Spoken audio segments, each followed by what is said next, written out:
आरोपीला फाशीची शिक्षा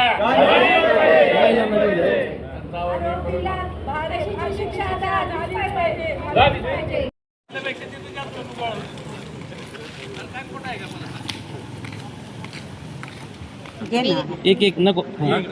नमस्कार, मी दीपाली पाटील.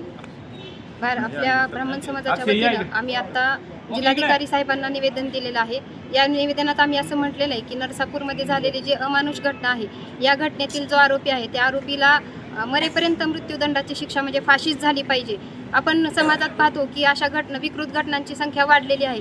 तर याच्यावरती शासनाने विचार करायला पाहिजे, न्यायालयाने विचार करायला पाहिजे. न्यायालयाने हा विचार करायला पाहिजे की जर साप चावला तर सापाचं विष कोणतं आहे, तो कोणत्या प्रजातीचा आहे याचा विचार करत नाहीत. तर बलात्कार कुणी केलाय हे फक्त जर सिद्ध झालं तर त्याला फक्त फाशी आणि फाशीच द्यावी. कारण हे विष जर समाजामध्ये पसरत गेलं तर असे समाजातले विकृत लोक जर ह्याच्यात पसरत गेले तर समाजाची आपली जी घडी आहे ती विस्कळीत होऊन समाज कधीही लयाला जाऊ शकतो. तर यासाठी ह्या विकृत पद्धतीचा अंत झाला पाहिजे आणि याच्यासाठी एकच शिक्षा आहे ती म्हणजे फाशी. कारण या घटनेला जर तुम्ही मृत्यूदंडाची शिक्षा दिली किंवा तुम्ही त्याला जन्मठेप दिली तर तो कुठल्याही आधारावरती सुटू शकतो. या आधीच गुन्हेगारी पार्श्वभूमीचा आहे आणि हे असताना सुद्धा जर तुम्ही त्याला दोषी सिद्ध करण्यासाठी अजून वेगळ्या पद्धतीचे कोर्ट किंवा कुठल्या अजून समित्या स्थापन करून जर विचार करत असेल तर हे चुकीचं आहे. हा आरोपी आहे आणि या आरोपीला फाशीची शिक्षा झालीच पाहिजे.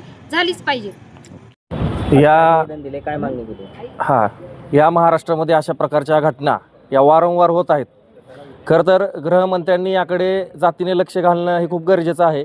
महिलांवर होणारे अत्याचार हे वारंवार वाढले आहेत. या नरकापूरची जी घटना घडलेली आहे अतिशय विकृत मानसिकतेतून घडलेली आहे. हा जो आरोपी आहे हा पहिल्यापासूनच अतिशय मोकाट आहे. म्हणजे नक्की हे प्रशासन करतंय काय असा एक प्रश्न आम्हाला कायमस्वरूपी पडतो. आणि आपल्याला खरंच एक गृह खात्याने एक चांगली जबाबदारी घ्यावी. आदरणीय फडणवीस साहेबांवर आमचा एक विश्वास आहे.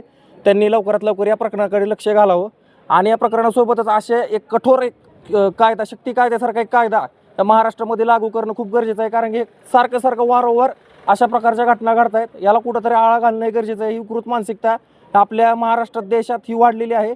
कुठलीही महिला असू द्या, कुठल्याही जाती धर्माचे कुणी असू द्या, ह्याच्यावर अशा प्रकारचा जो अन्याय होतोय, अत्याचार होतोय हे चुकीचं आहे आणि याला कठोरात कठोर लवकरात लवकर शासन झालं पाहिजे. ही आमच्या सगळ्यांची मागणी आज आम्ही धाराशिवच्या कलेक्टर ऑफिसला दिली.